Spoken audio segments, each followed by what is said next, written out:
Muchas gracias, Felipe. Muchas gracias igual a todos a quienes se dan tiempo hoy para escucharme. Y bueno, como mencionaba, mi nombre es Brian David Lozano Mera. Actualmente soy un estudiante de la Universidad de Santiago de Chile y estoy cursando mi doctorado en química en la cual empleo catalizadores para llevar a cabo la oxidación del amoníaco. Para eso realicé una presentación, explicarles el por qué estamos investigando el amoníaco y el por qué empecé a utilizar el cobalto. Durante toda la presentación pueden nomás tranquilamente hacerme preguntas, tal vez muchas cosas no sé si alguien se encuentre familiarizado y si no igual me las puede preguntar y con gusto puedo intentar resolverles sus dudas. Entonces, ¿por qué el amoníaco? Como muchos de ustedes saben, hoy en día se está dando una importancia a lo que son intentar usar combustibles que no generen, sobre todo con compuestos que dañen la atmósfera. En este caso, se plantea que cómo obtener energía. Generalmente se dicen que se puede utilizar el hidrógeno ya que es un vector energético. Si nosotros notamos la infraestructura que tiene el hidrógeno, generalmente tiene muchas desventajas que lo hacen un poco no tan accesible así. Y para lo cual vemos que se requiere primero unas grandes estructuras para obtener hidrógeno. Después los catalizadores son metales nobles que llegan a ser altamente costosos. Y por último, el transporte y el almacenamiento de hidrógeno, como es un gas, requiere de altas presiones y bajas temperaturas, lo cual encarece mucho su proceso. Alternativas serían que se ven principalmente sería utilizar catalizadores que sean mucho más baratos para poder reemplazarlos en casos de envenenamiento o disminuir costos, o también buscar un vector de hidrógeno que facilite el transporte. Algo que quiero mencionarles es que generalmente en Chile se planteó que para el 2030 debería ser una potencia de vender hidrógeno. Por eso también están impulsando proyectos que lleven a cabo esta iniciativa. Eso se le llama el Plan de Acción de Hidrógeno Verde. Ahora, nosotros nos enfocamos en buscar un vector de hidrógeno. ¿Qué significa esto? Que una molécula que pueda llevar el hidrógeno y así nos facilita las altas presiones y las bajas temperaturas para que no cueste tanto el proceso. Entre los cuales vemos que efectivamente del lado izquierdo vemos una tabla que nos dice que incrementando la presión podemos almacenar más hidrógeno en este caso es en un en un metro cúbico. Sin embargo, si vemos que a 750 bar podemos almacenar ya 44,48 kilogramos de hidrógeno en moléculas que tranquilamente a temperatura ambiente las podemos almacenar como en un metro cúbico de tolueno, ya estamos almacenando la misma cantidad de hidrógeno. Asimismo en metanol. Y en este caso el amoníaco casi es el 3 veces lo que se puede almacenar en un metro cúbico a alta presión de hidrógeno. Ya, ¿por qué generalmente no se da un sustento a utilizar moléculas orgánicas? Esto es debido a que cuando nosotros implementamos en muchos procesos de catálisis las moléculas orgánicas, generalmente desprenden CO2, lo cual era el objetivo inicial, intentar utilizar un combustible que no genere CO2. Y además que generalmente la energía asociada a poder deshidrogenar estas moléculas es relativamente considerable. Por eso se sugiere una molécula que no sea primero que no contenga carbón en su estructura y que no tenga bueno, en teoría, energías tan altas para poder deshidrogenarla. Por eso es que se plantea el amoníaco, ya que sus procesos nos darían hidrógeno y, y se espera que el otro producto que daría fuera agua. Ahora, ¿qué es lo que pasa generalmente con el amoníaco? El amoníaco siempre nos puede dar como proceso su deshidrogenación, el hidrógeno.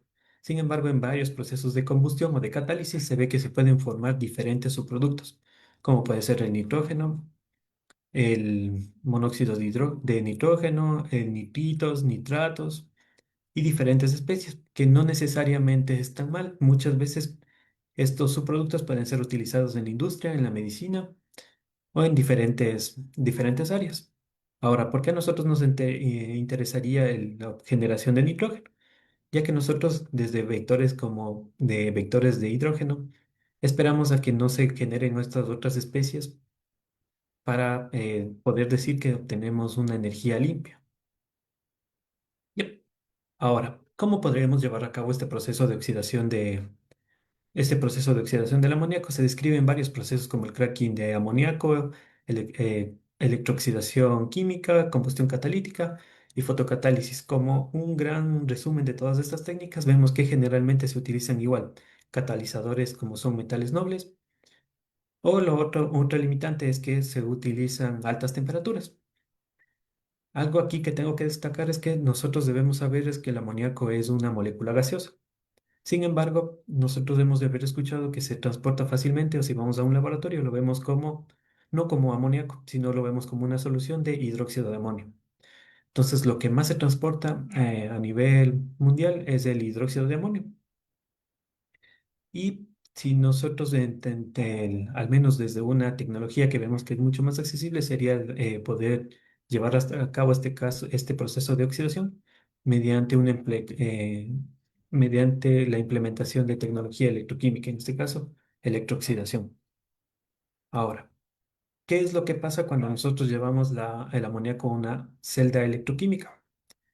Del lado izquierdo vemos que ya se han calculado, digamos, desde del 60, se explicaba que en teoría oxidar el amoníaco debería utilizar menos energía eléctrica que poder oxidar el propio agua. Sin embargo, cuando nosotros nos vamos a ya catálisis experimental, como vemos del lado derecho, ahí déjenme pongo un puntero. Bueno, aquí está. Como vemos del lado derecho, en una celda electroquímica nosotros vamos a tener un cátodo donde se va a reducir las cosas y un ánodo donde se oxidan generalmente los productos. Una vez que comience a oxidarse el amoníaco, vamos a obtener idealmente, nosotros esperamos nitrógeno. Y del cátodo siempre vamos a obtener hidrógeno, que es lo que nos interesa como para utilizarlo como un vector. Sin embargo, un problema aquí muy grande es el agua, ya que el agua al menos en experimentos muy alcalinos, vemos que también se llega a oxidar. Y el hecho de que nosotros superficialmente tengamos ya el agua que se absorbió y empiece a generarse oxígeno, es mucho más factible que reaccione con el nitrógeno que se encuentre superficial y formen diferentes especies oxidadas de nitrógeno. Como aquí tenemos productos gaseosos, que sería el óxido nítrico y óxido nitroso, y como productos acuosos, nitrito, nitrato. Ahora, ¿por qué se emplea un medio altamente alcalino para este proceso de oxidación? Primero, porque recuerden que les explicaba que para soluciones acuosas nosotros no tenemos netamente amoníaco, sino tenemos hidróxido de amonio. A medida que nosotros incrementemos el pH de una solución, vamos a desplazar un equilibrio amonio-amoníaco y vamos a tener en mayor concentración, en teoría, disuelto el amoníaco. Por eso la mayoría de publicaciones que consideran oxidación de amoníaco, aunque se hagan en medio acuoso, ellos consideran que lo que se oxida es amoníaco, porque generalmente trabajan a un pH superior a 9,26, donde tendrían este amoníaco disuelto. Ahora, revisando un diagrama de Purbey y estabilidad de especies, vemos que en un pH alcalino igual se requeriría un bajo potencial para favorecer la estabilización tanto del nitrógeno y tanto en especies gaseosas del nitrógeno, y en especies acuosas sería mucho más favorable tener nitrito. Yep. Otra cosa por la que también se empleó que por qué debería ser un medio alcalino es que si nosotros revisamos los mecanismos por los cuales en teoría se estarían deshidrogenando el amoníaco para formar nitrógeno, vemos que fueron dos mecanismos los que están bien aceptados para llevar a cabo este proceso: el mecanismo de Osgood y Salomon, el que nos explica que se va quitando de la molécula un hidrógeno en un hidrógeno hasta tener un nitrógeno absorbido superficial, que al encontrarse con otro nitrógeno absorbido superficial va a dar al paso del nitrógeno molecular. Y el mecanismo de Gerich y Mauer, en el cual explica que se va a deshidrogenar a sí mismo el amoníaco hasta que se encuentre una especie que mantiene un nitrógeno, que mantiene un hidrógeno pegado en la molécula. Estos se van a juntar sin deshidrogenarse completamente, a formar un tipo intermediario tipo hidracina, y después de este sería el precursor para formar el nitrógeno. Ya la diferencia de estos dos modelos fue que el uno se planteó en una fase gaseosa y el otro en una fase acuosa. Y también, claro, eso significa, eso nos deja entender también que tienen diferentes pasos limitantes de cada reacción. Sin embargo, estudios recientes que hicieron investigaciones in situ sobre las superficies de platino demuestran que estos dos mecanismos se estarían dando simultáneamente. Iniciaría primero como una fase acuosa y después pasaría, como ya empieza a ver sobre la superficie de los electrodos que se utilizan, va a comenzar a una etapa de una deshidrogenación del amoníaco de forma gaseosa. Ahora, ¿cómo sabemos que, que existe actividad sobre un catalizador, en este caso para amoníaco, en solución acuosa? Lo que muy comúnmente hemos de ver en papers es que generalmente se hace el medio, la respuesta electroquímica, en este caso se registra la aplicación de un potencial eléctrico a un voltaje y se va viendo cómo varía la respuesta en corriente. Siempre se compara la respuesta en corriente del electrolito, en este caso va a ser el medio alcalino, puede ser 1,01 molar de hidróxido de sodio o de potasio, y después la adición del amoníaco. Si existe un incremento en corriente, se dice que la superficie es catalítica, como vemos en estos ejemplos. Ahora, ya vamos hablando de que existen superficies que pueden ser catalíticas. Algo interesante que también se vio en los últimos 30 años aproximadamente es que un tipo de metal, como en este caso se comparan lo que son platino, óxidos de titanio, vemos que dentro de un mismo metal, el plano cristalográfico que tiene este metal también debería favorecer esta catálisis. En este caso vemos un ejemplo del platino, en el cual tenemos el platino en plano 100, 110 y 111, destacando que el platino en plano 100 tendría una mayor actividad electrocatalítica para oxidar el amoníaco. Y después vendría que también para asociar este tipo de energía se empezaron a simular los dos mecanismos que les mencioné previamente, superficialmente, para ver cómo cambiaba esta energía y para dar una explicación mediante cálculo computacional de por qué sería más favorable ciertas estructuras. Ahora, nosotros inicialmente partimos de, bueno, un buen punto de partida fue este paper en el cual lo que hicieron en este paper fue, en una membrana se modificó con diferentes metales, en este caso son 18 metales de transición, y se analizó cuál era su actividad para producir nitrito nitrato. De este estudio, bueno, el primero que está aquí, voltamperiometría cíclica, es lo que decíamos acá, que se compara el medio con la adición de ese mismo medio alcalino, con amoníaco. Si es que existía algún cambio, se le detectó como alto para actividad. Si no se veía, si apenas había un cambio ligero, que puede ser un incremento de corriente o una disminución del potencial, como vemos en este caso, disminución de potencial sería que este pic que nosotros vemos aquí bajó a un potencial menor. Ya, con esos dije, si solo cambiaba el potencial, se le daba ligera media. Si incrementaba la corriente y movía el potencial, se le daba actividad media. Y si mantenía la misma respuesta, porque también puede haber el caso en el que agrego amoníaco y me da la misma respuesta que el medio, se le detecta que no es activo catalíticamente.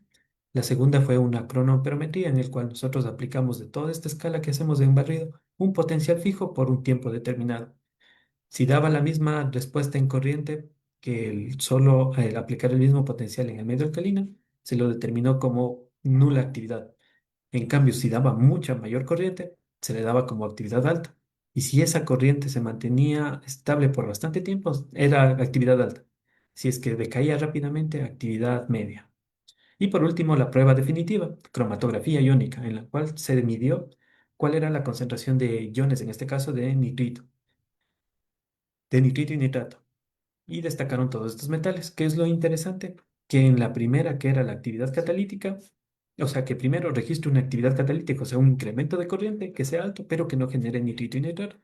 ¿Qué nos quiere decir eso? Que muy posiblemente estaba formando otro subproducto.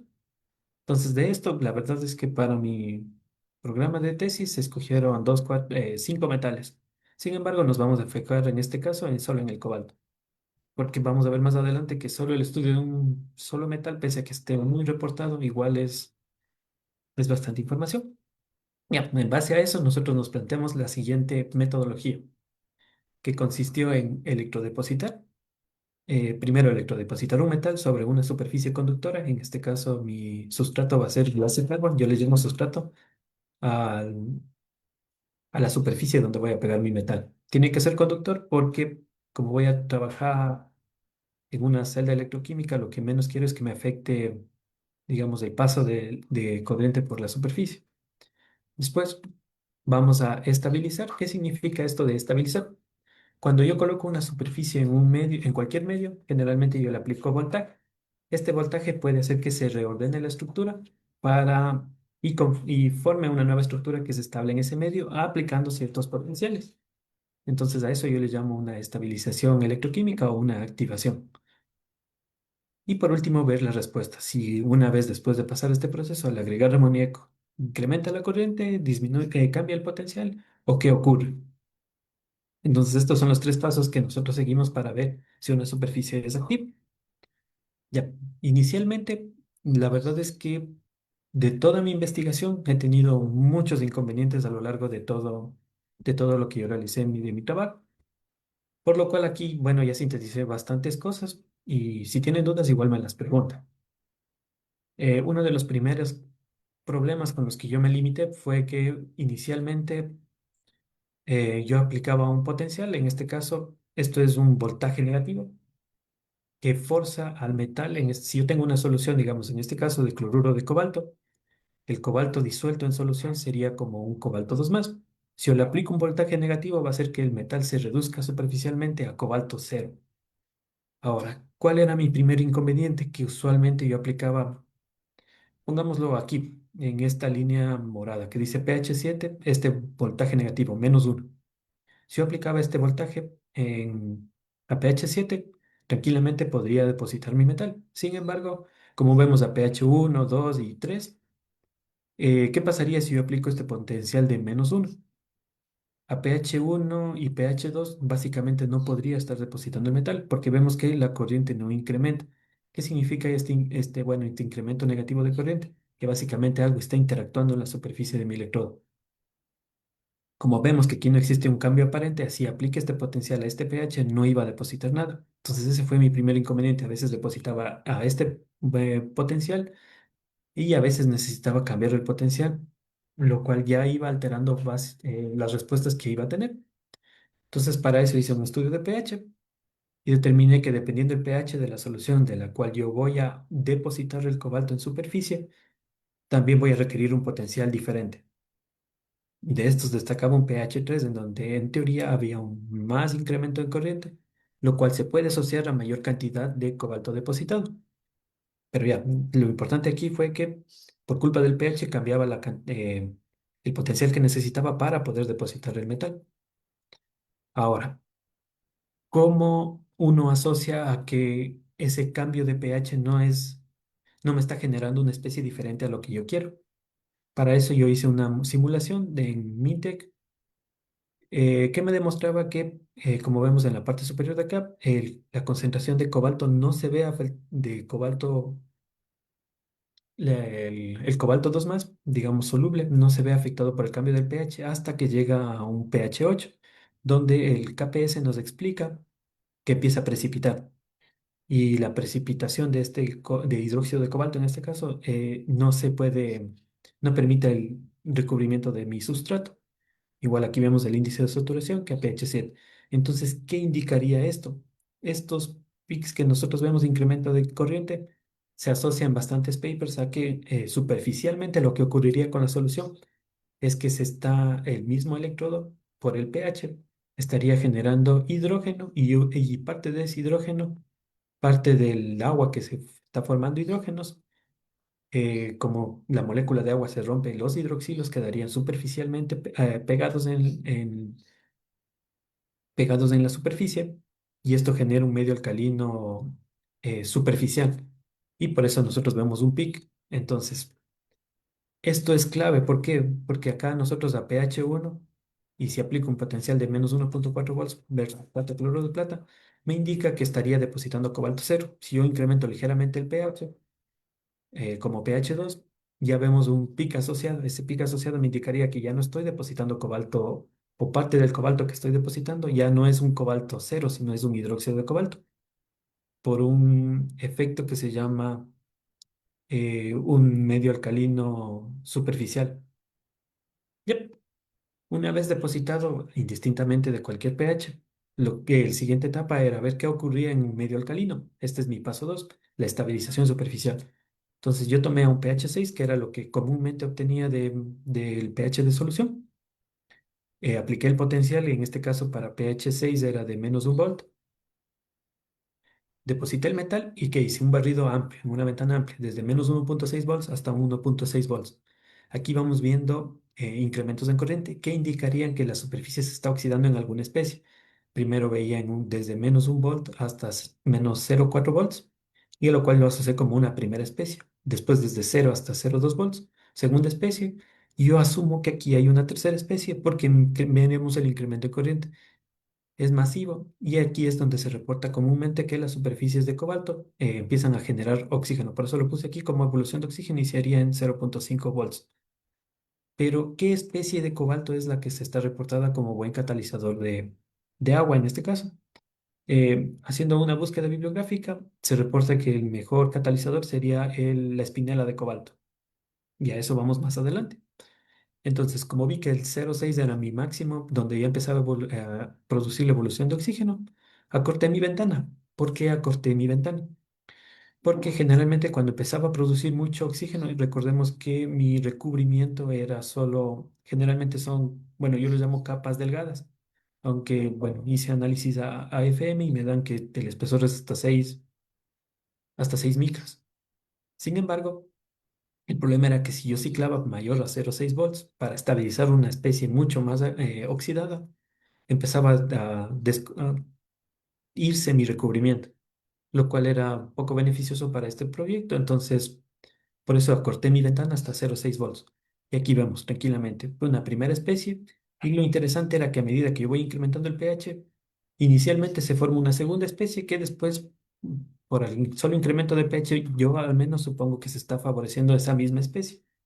Muchos podrían decirme que es un cambio, pero recordemos que esta es la respuesta en un mismo medio y solo que se cambió el pH del cual se partía en la solución. Entonces, para eso les llaman primera especie, una segunda especie que se formaría aquí, una tercera especie que al menos aquí es notoria, y la cuarta especie que sería la cuarta más oxidada que llegaría hasta 0,6 volts. Ahora, para confirmar qué especie es la que yo tenía, regresé a los diagramas de Purbeck y me puse en el pH 14. Un diagrama de Purbeck no es algo tan cierto con lo que podría ocurrir superficialmente, eso es lo que muchas veces se cuestiona.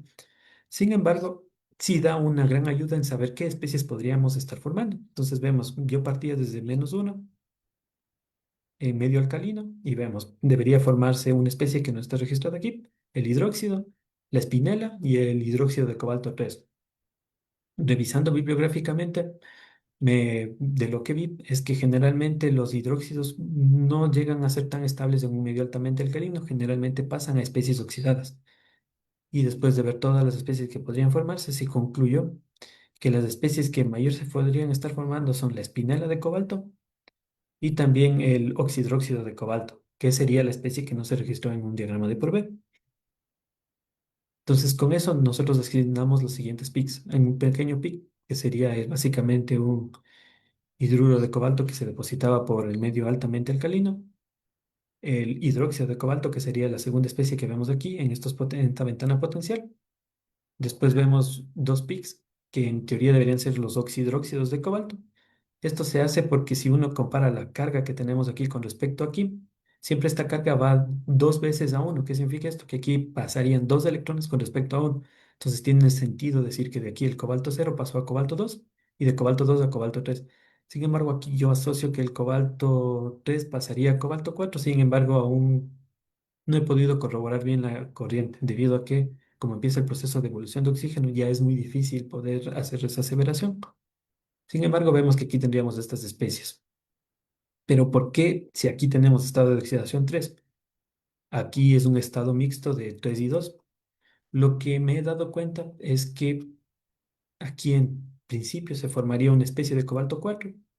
Bueno, no, para poder corroborar eso tendría que ser un XPS in situ, pero lo que veo es que la superficie, si ya llegué a aplicar un potencial de 0,6, poco a poco va decayendo la corriente, o sea, se estabiliza una nueva superficie y ahí esa sí va.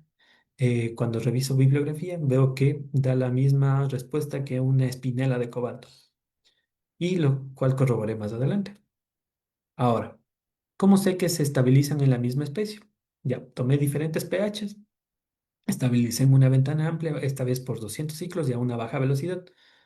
Algo que me olvidé de mencionarles es que yo utilicé 10 milivolts como velocidad de estabilización, ya que si aplicaba una velocidad también alta de 100 milivolts segundo, que es con lo que yo inicié, la superficie como que se estructuraba, no sabría decirlo si se estructuraba muy rápido o no le daba el tiempo necesario, mejor dicho, para reestructurarse, ya que recordemos que es mucho más rápido una transferencia electrónica que un reordenamiento estructural, lo cual le hacía que también se desprenda el material, por eso bajé la velocidad. Y después de estas estructuras las comparé con amoníaco. Del lado derecho vemos a pH 1, 3 y 6, que hice los electrodepósitos, y vemos que sí tienen similitudes al menos en cuanto a los voltamogramas. En actividad, ligeramente es una actividad muy baja. Ahora, acortando la ventana, ya no llegando desde -1 que hacía los barridos, solo desde 0 hasta 0,6, veía que se estabilizaba muy rápido mi superficie. Y cuando lo comparaba con amoníaco, al menos disminuía el potencial, lo cual me indicaba que ya estaba siendo catalítico. Sin embargo, aquí vemos una especie y una segunda especie que estaría formada acá. Ya, a eso nosotros los hicimos los diferentes. Ya, hasta este punto yo veo, digamos, aquí electroquímicamente una especie, dos especies, y, y la actividad tendría que ser mediante un barrido cíclico. En la búsqueda de darle una respuesta a todo esto, la verdad es que inicialmente solo pude estudiar estas estructuras. Como vemos aquí, esto sería un electrodepósito a pH 6. Luego, ¿qué pasa cuando yo estabilizo la superficie en medio alcalino, en KOH? Vemos que se cambia la estructura superficial y una vez que yo empiezo a estabilizar en amoníaco, cambia nuevamente la estructura. Esto, al menos a mí, me dice que superficialmente sí se debería estar absorbiendo el amoníaco. Y claro, hay varios papers que dicen que un problema del amoníaco es que se puede absorber en la superficie y una vez que se absorbe en superficie es muy difícil generalmente se llama que se envenena el electrodo porque ya no genera una actividad catalítica. Sin embargo, también hay otro supuesto en el cual se dice que una vez absorbido el amoníaco, esto es lo que debería incrementar la actividad catalítica. Y esto depende de diferentes rutas a las cuales aún se debate cómo se lleva a cabo este proceso de oxidación.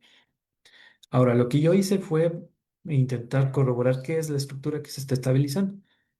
Y para eso, como les dije, tenía una especie en 0,02. Digo, tengo dos especies en 0 y 0,2 y una especie en 0,6. Cuando yo le hice esos diferentes, a ver, bueno, primero vemos una línea negra que respondería al Glassicaro.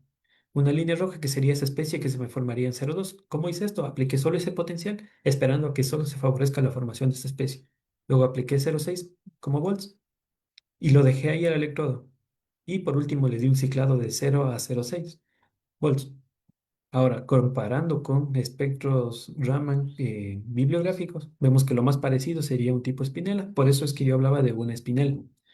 Algo interesante es que este modo vibracional A1G, en el cual, bueno, aquí está ligeramente desfasado, se asocia la vibración del cobalto 2 más con el oxígeno. Y claro, nosotros vemos aquí que estaría mucho más favorecida esa vibración. ¿Qué me indica eso? Que muy posiblemente como yo hago una poca estabilización de la superficie, por eso se favorece es la formación de una espinela en el cual la proporción, bueno, es al menos yo supongo, de cobalto 2 más tendríamos una mayor proporción de ese tipo de cobalto. Ahora, la siguiente etapa fue ir viendo qué productos estaba generando. Cuando yo hacía una electrólisis solo a potencial constante de 0,1 volts, favoreciendo esa estructura y luego lo sumergía en amoníaco, todo esto fue contrastado con su blanco, que era electrólisis en KOH. Vemos que nitrito y nitrato no se generó ni en la primera, ni en la segunda, ni tercera especie. En la cuarta especie, si yo hago solo a potencial fijo, aplico ese potencial fijo por 2 horas, ya genero 7,8 ppm de nitrito.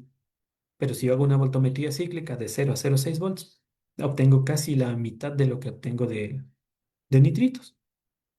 Esto fue obtenido mediante cromatografía iónica, ya que intenté varios métodos como UV visible eh, y varios estándares de HANA.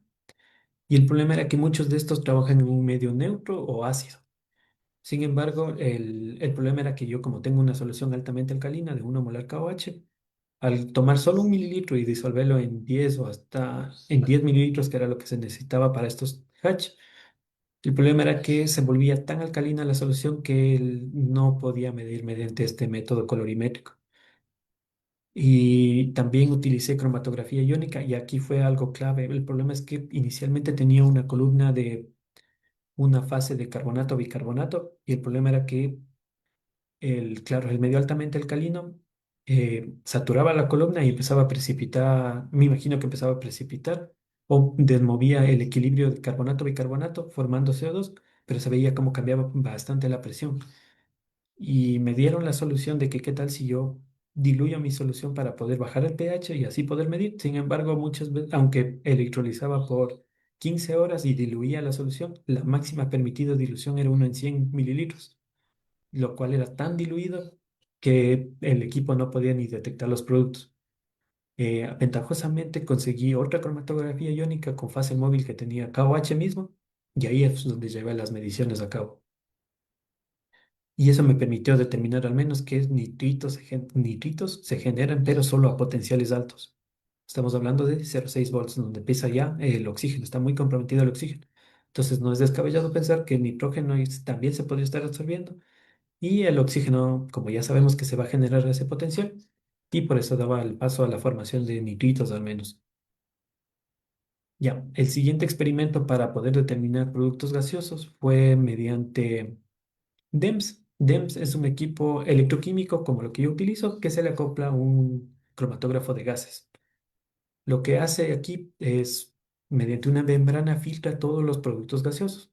Esos van a un detector, que es el cromatógrafo de masas, y se va asociando que un incremento de corriente con respecto a la producción de ese tipo de producto gaseoso. En este caso, lo que nos interesa como productos gaseosos va a ser el nitrógeno, el oxígeno, para corroborar si ya existe interferencia, óxido nítrico y óxido nitroso. Muchos de ustedes pueden ver esta representación. Generalmente cuando veamos un incremento es porque se está formando. Sin embargo, también vemos un decrecimiento de la corriente. ¿Qué significa esto? Muy posiblemente o hay un cambio de presión o algo está ocurriendo ahí. Pero no se puede asociar tanto a esto que es una producción de gas. Sin embargo, con el oxígeno es un poco curioso, sí, debido a que no vemos un decrecimiento pronunciado, muy posiblemente se estaba formando oxígeno. Pero como es la segunda especie, lo que yo hice fue primero, aplicamos un potencial bajo, así, cero. Luego incrementamos el potencial al que vemos del primer pic y vemos que de aquí no se genera nada. Aquí ligeramente, muy posiblemente esto era el ruido del fondo, o sea, que la solución no se purgó completamente. Este experimento se lleva, ¿cierto?, con alto vacío. Un incremento de potencial, más incremento de potencial y vemos que al menos una tendencia aquí, algo está ocurriendo internamente dentro del equipo. Cuando estabilizo la tercera especie, vemos que literalmente pasa plano, así no estaría ocurriendo ningún fenómeno. Y por último, la cuarta especie, que sería la espinel. Vemos que por ahí existen ya abajo potenciales, no sé si llamarlo esto una perturbación de oxígeno, pero bueno. Pero recordemos que lo que estoy haciendo es aplicar un voltaje fijo, así, para ver si a ese voltaje se generan productos gaseosos. Ahora, lo interesante fue, ¿qué pasa si a la primera especie barro en potenciales muy bajos, así? Inicialmente le hicimos como, bueno, esto se ve un poco limitaciones del equipo, ya voy a mejorar la gráfica, pero vemos que no se generaba nada, así. Recordemos que para este experimento lo que yo hacía era obtenía mi superficie y luego eh, la metía en el equipo con solución de amoníaco.